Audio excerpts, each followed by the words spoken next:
ಸಂಸ್ಥಾನದ ರಕ್ಷಣೆ ಮತ್ತು ಸ್ವಾತಂತ್ರ್ಯಕ್ಕೆ ತನ್ನ ಜೀವ ಮತ್ತು ಜೀವನವನ್ನು ಮುಡಿಪಿಟ್ಟ ಗಂಡುಗಲಿ, ತಾಯ್ನಾಡಿಗೆ ತನ್ನ ಬದುಕನ್ನು ಅರ್ಪಿಸಿಕೊಂಡ ಧೀರ, ಬ್ರಿಟಿಷರ ಪಾಲಿಗೆ ಎಂಟೆದೆಯ ಭಂಟ ಕ್ರಾಂತಿವೀರ ಸಂಗೊಳ್ಳಿ ರಾಯಣ್ಣ. ವೀರಪ್ಪ ದೇಸಾಯಿ ಅವರಿಂದ ಸಾವಿರ ಒಂಟೆಯ ಸರ್ದಾರ ಎಂಬ ಬಿರುದು ಪಡೆದ ಅಜ್ಜ ರೋಗಪ್ಪ ಮತ್ತು ಕಿತ್ತೂರು ಭಾಗದಲ್ಲಿ ಉಪದ್ರವ ನೀಡುತ್ತಿದ್ದ ಹುಲಿಯನ್ನು ಕೊಂದಿದ್ದ ಅಪ್ಪ ಭರಮಪ್ಪ ಮಲ್ಲಸರ್ಜ ದೇಸಾಯಿ ಅವರಿಂದ ರಕ್ತಮಾನ್ಯ ಭೂಮಿಯನ್ನು ಬಹುಮಾನ ರೂಪದಲ್ಲಿ ಪಡೆದಿದ್ದರು. ಸಹಜವಾಗಿ ರಾಯಣ್ಣನವರಿಗೆ ಶೌರ್ಯ ಮತ್ತು ಸಾಹಸ ರಕ್ತಗತವಾಗಿತ್ತು. ಬೆಳೆಯುವ ಸಿರಿ ಮೊಳಕೆಯಲ್ಲಿ ಎಂಬಂತೆ ಬಾಲ್ಯದಲ್ಲೇ ರಾಯಣ್ಣನವರಿಗೆ ಗರಡಿ ಮನೆಯಲ್ಲಿನ ಕುಸ್ತಿ, ಮಲಪ್ರಭೆಯಲ್ಲಿನ ಈಜು, ಕತ್ತಿವರಸೆ ಮತ್ತು ಗುಂಡು ಎತ್ತುವಲ್ಲಿ ಅತೀವ ಹುಮ್ಮಸ್ಸು. ಕುಸ್ತಿಯಲ್ಲಿ ಗೆದ್ದ ರಾಯಣ್ಣನವರಿಗೆ ರಾಣಿ ಚೆನ್ನಮ್ಮ ಖಡ್ಗ ರೂಪದ ಬಹುಮಾನ ನೀಡಿ ತನ್ನ ಬಲಗೈ ಬಂಟನಾಗಿ ನೇಮಿಸಿಕೊಂಡರು. ದತ್ತಕವನ್ನು ಮಾನ್ಯ ಮಾಡದ ಥ್ಯಾಕರೆ ಮೇಲೆ ರಾಯಣ್ಣನವರಿಗೆ ಎಲ್ಲಿಲ್ಲದ ಸಿಟ್ಟು. ಕಿತ್ತೂರು ಸಂಸ್ಥಾನದಲ್ಲಿ ದತ್ತಕ ಪ್ರಕರಣ ಕಾನೂನು ಬಾಹಿರ ಎಂದ ಜಿಲ್ಲಾಧಿಕಾರಿ ಕಿತ್ತೂರು ಖಜಾನೆಗೆ ಬೀಗ ಹಾಕಿಸಿದ್ದ. ಇದರಿಂದ ಕೆರಳಿದ ಕಿತ್ತೂರಿನ ವೀರರು ಯುದ್ಧ ಸಾರಿದಾಗ ಥ್ಯಾಕರೆ ಪ್ರಾಣವನ್ನೇ ಬಿಡಬೇಕಾಗಿತ್ತು.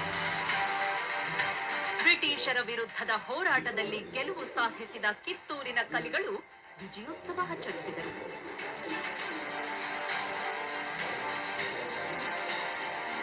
ಥ್ಯಾಕರೆ ಸಾವಿನಿಂದ ಕಂಗಾಲಾದ ಡೆಕ್ಕನ್ ಪ್ರಾಂತದ ಕಮಿಷನರ್ ಕಿತ್ತೂರು ಸಂಸ್ಥಾನದ ವಿರುದ್ಧ ಯುದ್ಧ ಸಾರಿದ. ಪೂರ್ವ ಸಿದ್ಧತೆ ಇಲ್ಲದ ಕಿತ್ತೂರು ಸೋಲನ್ನು ಅನುಭವಿಸಿತು.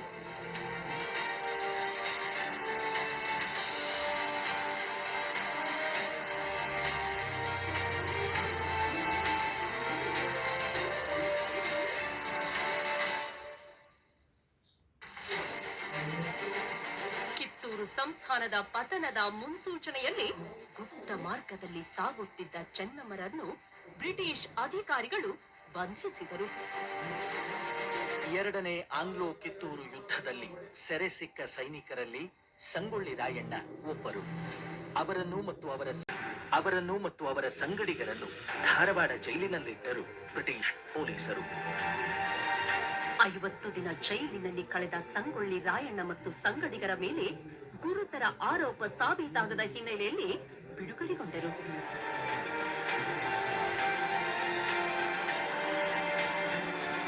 ಪಾಳು ಬಿದ್ದ ಕಿತ್ತೂರಿನ ಕೋಟೆ ಕಂಡು ಮರುಗಿದ ರಾಯಣ್ಣ ರಹಸ್ಯ ಮಾತುಕತೆಗೆ ಜಂಗಮ ವೇಷದಲ್ಲಿ ಕಿತ್ತೂರು ಚೆನ್ನಮ್ಮರನ್ನು ಕಂಡರು.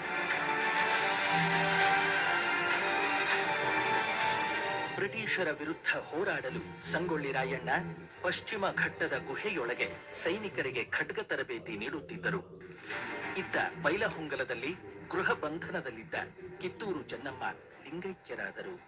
ಯುದ್ಧದ ಸಿದ್ಧತೆಯಲ್ಲಿದ್ದ ರಾಯಣ್ಣ ಮತ್ತು ಸಂಗಡಿಗರು ಮಾರು ವೇಷದಲ್ಲಿ ಚೆನ್ನಮ್ಮನವರ ಸಮಾಧಿಗೆ ನಮಿಸಿ ಕಿತ್ತೂರು ಸಂಸ್ಥಾನವನ್ನು ಮರುಸ್ಥಾಪಿಸುವುದಾಗಿ ಪ್ರತಿಜ್ಞೆ ಮಾಡಿದರು.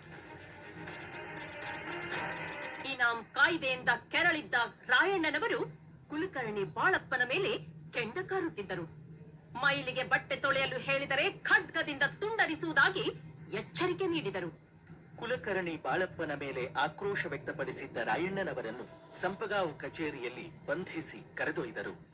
ತಾಯಿಗೆ ತಕ್ಕ ಮಗ ರಾಯಣ್ಣ ಜೈಲು ಸೇರುತ್ತಿದ್ದಂತೆ ತಾಯಿ ಕೆಂಚಮ್ಮನವರು ಸಹಿತ ಇನಾಂ ಭೂಮಿಗಳ ಕಂದಾಯ ಕಟ್ಟಲು ಒಪ್ಪಲಿಲ್ಲ. ಇದರಿಂದ ಸಿಡಿಮಿಡಿಗೊಂಡ ಕುಲಕರ್ಣಿ ಕೆಂಚಮ್ಮನವರ ಮೇಲೆ ಸುಂಕದ ಕಲ್ಲು ಹೇರಿ ಅವಮಾನಿಸಿದ. ತಾಯಿ ಮೇಲಿನ ದಬ್ಬಾಳಿಕೆ ತಿಳಿದು ರಾಯಣ್ಣ ಸಂಪಗಾಂವ್ ಜೈಲಿನಿಂದ ತಪ್ಪಿಸಿಕೊಂಡು ಬಂದು ನೇರವಾಗಿ ಕುಲಕರ್ಣಿ ಮನೆಗೆ ನುಗ್ಗಿ ಹಲ್ಲೆ ಮಾಡಿದರು. ಬ್ರಿಟಿಷ್ ಸರ್ಕಾರದ ಇನಾಂ ಕಾಯ್ದೆ ವಿರೋಧಿಸಿ ಕಿತ್ತೂರು ನಾಡಿನ ಜನರು ರಾಯಣ್ಣನವರ ನೇತೃತ್ವದಲ್ಲಿ ಸಂಘಟಿತರಾದರು. ಬಳಿಕ ಆಂಗ್ಲೋ ಶ್ವೇತಸನದಿ ಯುದ್ಧದಲ್ಲಿ ರಾಯಣ್ಣರ ತಂಡ ವಿರೋಚಿತ ಗೆಲುವು ಸಾಧಿಸಿತು.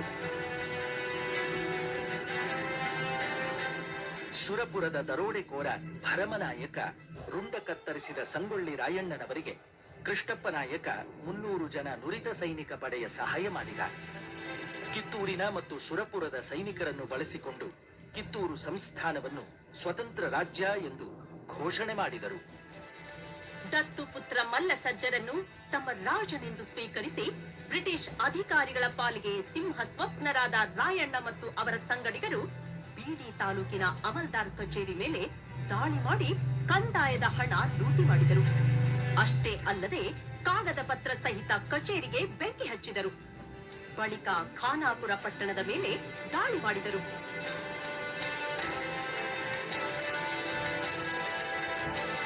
ನಂದಗಡ ಜಿಲ್ಲಾದಾರನ ಮನೆಗೆ ನುಗ್ಗಿ ಕಂದಾಯದ ಹಣ ವಸೂಲಿ ಮಾಡಿದರು. ಇಟಗಿ ರೈತರಿಂದ ದೇಸಾಯಿ ಪರವಾಗಿ ಕಂದಾಯದ ಹಣ ಸಂಗ್ರಹಿಸಿದರು.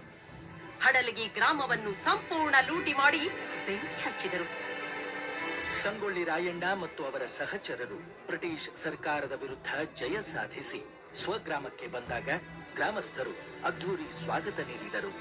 ಬ್ರಿಟಿಷ್ ಅಧಿಕಾರಿಗಳ ನಿದ್ರೆ ಕಸಿದುಕೊಂಡಿದ್ದ ರಾಯಣ್ಣನವರ ಬಂಧನಕ್ಕೆ ಸಂಚು ರೂಪಿಸಿದವರು ಆತ್ಮೀಯ ಗೆಳೆಯರು. ದೋರಿ ಹಳ್ಳದಲ್ಲಿ ಸ್ನಾನ ಮಾಡುತ್ತಿದ್ದ ರಾಯಣ್ಣನವರನ್ನು ಮೋಸದಿಂದ ಆಂಗ್ಲ ಸೇನೆ ಬಂಧಿಸಿತು. ಬಳಿಕ ರಾಯಣ್ಣ ಮತ್ತು ಸಹಚರರ ಮೇಲೆ ಗುರುತರ ಆರೋಪಗಳ ವಿಚಾರಣೆಗೆ ವಿಶೇಷ ನ್ಯಾಯಾಲಯ ಸ್ಥಾಪಿಸಿ ಸುದೀರ್ಘ 7 ತಿಂಗಳು ವಿಚಾರಣೆ ನಡೆಸಿ ಮುಂಬೈ ಗವರ್ನರ್ಗೆ ವರದಿ ಕಳಿಸಿತು.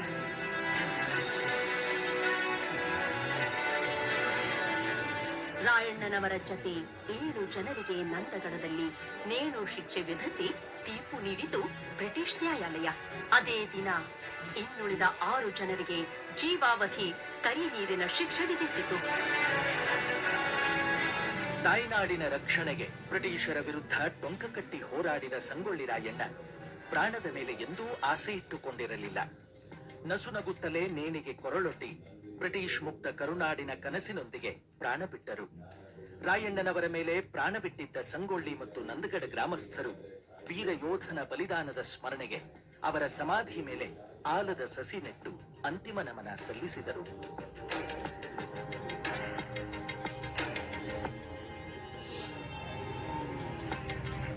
ಕಿತ್ತೂರಿನ ಕೇಸರಿಯಾಗಿ ಜನಮಾನಸದಲ್ಲಿ ಉಳಿದ ರಾಯಣ್ಣನವರ ಸಾಹಸಗಾಥೆ ಸ್ಮರಿಸಲು ಸಂಗೊಳ್ಳಿ ರಾಯಣ್ಣ ಅಭಿವೃದ್ಧಿ ಪ್ರಾಧಿಕಾರ ರಾಯಣ್ಣನವರ ಬಾಲ್ಯದಿಂದ ಬಲಿದಾನದವರೆಗಿನ ಸನ್ನಿವೇಶಗಳನ್ನು ಸೃಷ್ಟಿಸಿ ನವಪೀಳಿಗೆಗೆ ದೇಶಪ್ರೇಮದ ಸಂದೇಶವನ್ನು ಸಾರುತ್ತಿದೆ. ತಾಯ್ನಾಡಿನ ರಕ್ಷಣೆಗೆ ಸದಾ ಸಜ್ಜಾಗಿರಲು ಸ್ಫೂರ್ತಿ ನೀಡುವ ಶೌರ್ಯ ಭೂಮಿ ಶಿಲ್ಪವನದಲ್ಲಿ ಮೈ ನವಿರೇಳಿಸುವ ಸಂಗತಿಗಳಿವೆ.